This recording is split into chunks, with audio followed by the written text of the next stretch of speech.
ایک دفعہ کا واقعہ ہے کہ سرکار غوث اعظم رحمتullah علیہ اپنی خانقاہ میں بیٹھے ہوئے تھے، تبھی دوڑتا ہوا آپ کا ایک مرید آپ کے پاس آیا اور آنے کے بعد عرض کی کہ سرکار رحمتullah علیہ میں برباد ہو گیا ہوں، میں تباہ ہو گیا ہوں۔ سرکار غوث اعظم رحمتullah علیہ نے فرمایا کہ بتاؤ بات کیا ہے، تمہارے اوپر کون سی مصیبتوں کا پہاڑ ٹوٹ پڑا ہے؟ تو اس مرید نے عرض کیا کہ سرکار میری عزت کا جنازہ نکل گیا ہے، میری آبرو برباد ہو گئی ہے، میں لٹ گیا ہوں۔ سرکار میری اکلوتی بیٹی ہے، بڑی خوبصورت ہے، میں نے اپنی بیٹی کو گھر میں ہی رکھ کر تعلیم دی ہے، میں نے ابھی تک اسے گھر سے باہر کسی کام کے لیے نہیں بھیجا ہے، میں نے اپنی بیٹی کا نام فاطمہ رکھا ہے۔ سرکار میری بیٹی میری اجازت کے بغیر کبھی گھر سے باہر بھی نہیں جاتی، لیکن آج جب میری بیٹی چھت پر گئی تو وہ چھت سے واپس نہیں آئی۔ میری چھت پر دیواریں بھی اتنی اونچی ہیں کہ وہ دیوار پھیلان کر بھی نہیں جا سکتی، لیکن پھر بھی میں نے اپنے دل کو تسلی دیتے ہوئے اپنے آس پڑوس میں پتہ کروا لیا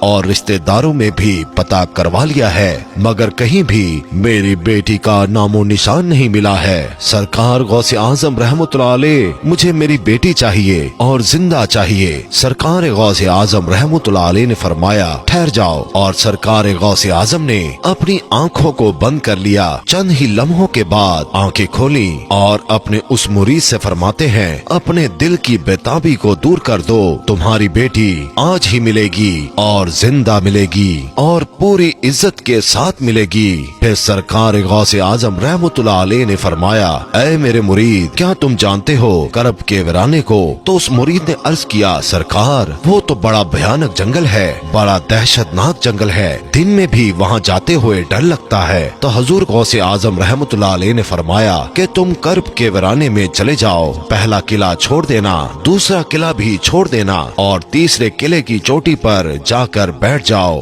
وہاں جا کر میرا نام لینا اور پڑھ کر اپنی انگلی پر دم کر لینا اور اپنے چاروں طرف ایک لکیر کھینچ لینا، پھر وہاں سے جناتوں کی فوجیں گزرنا شروع ہوں گی، وہ جنات دھاڑتے ہوئے بھیانک آواز نکالتے ہوئے تمہارے اوپر حملہ کرنے کی کوشش کریں گے، لیکن کوئی بھی جن میرے نام کی کھینچی ہوئی لکیر کو پار نہیں کرے گا۔ جب وہ تمام جنات کی فوج چلی جائے گی تو آخر میں شہنشاہ جنات کی سواری آئے گی، اور وہ شہنشاہ جنات اتنا طاقتور ہے کہ وہ بڑے بڑے پہاڑوں اور درختوں کو اکھاڑ سکتا ہے، وہ سب کام تو کر سکتا ہے لیکن میرے نام کی کھینچی ہوئی لکیر کو وہ بھی پار نہیں کر سکتا۔ پھر وہ شہنشاہ جنات آپ سے پوچھے گا، پھر آپ اس کو اپنی پوری داستان بتا دینا کہ میں حضور غوث اعظم رحمتullah علیہ کا مرید ہوں، انہی کا بھیجا ہوا ہوں، مجھے میری بیٹی آج ہی چاہیے اور زندہ چاہیے اور پوری عزت کے ساتھ چاہیے۔ اگر میری بیٹی کو کچھ ہوا تو میرے پیر کے قہر سے پوری قوم جنات کو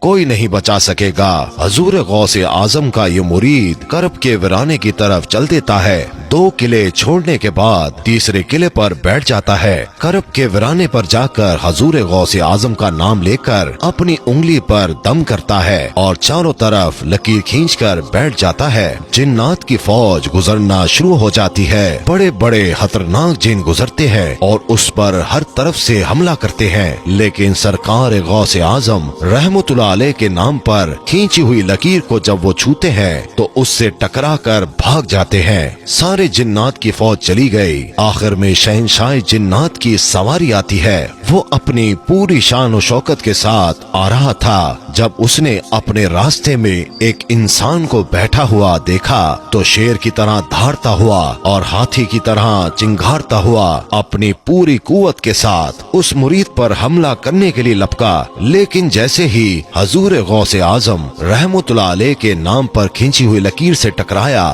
وہیں پر گھٹنے ٹیک کر بیٹھ گیا اور اس سے پوچھتا ہے کہ تم کون ہو اور کہاں سے آئے ہو، بات کیا ہے؟ حضور غوث اعظم رحمتullah علیہ کے مرید نے اپنا پورا مقدمہ پیش کیا کہ